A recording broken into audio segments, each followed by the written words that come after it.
Hey everybody, what's up and welcome back to today's video guys, and today guys I'm going to go and be showing you how to link your Venmo to Chime.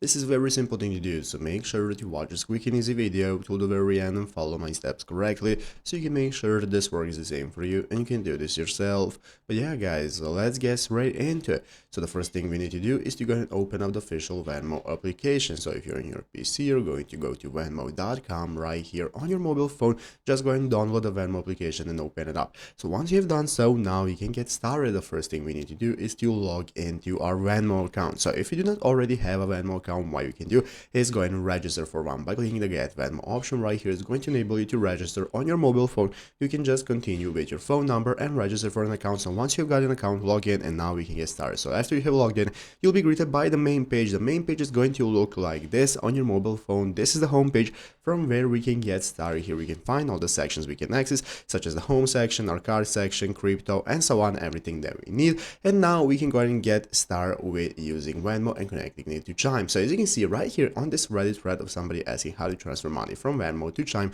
we have an answer on what we can do. Basically, you have two options. You can either do it instantly by adding your Chime debit card as a payment method. So if you're not familiar with the Chime debit card, here it is on chime.com. You can open up your debit card. That's going to go ahead and be usable like any other card that you can then add to Venmo. So here in the card section of Venmo, you can get started with adding that card that you have gotten, and then you can go ahead and withdraw money to that card or top up your balance on Venmo with the card itself. The other option we have is to withdraw money to Chime. You can link your Chime account to Venmo using your routing and account numbers. So also in the card section, you can link your bank account from Chime directly. If you do not have a card, you can link your bank account directly, and then you can withdraw money from Venmo. And basically those are the two options that you have. So I hope this video was helpful. If it was, make sure to leave a like, subscribe to the channel. So guys, thanks for watching, take care, and bye.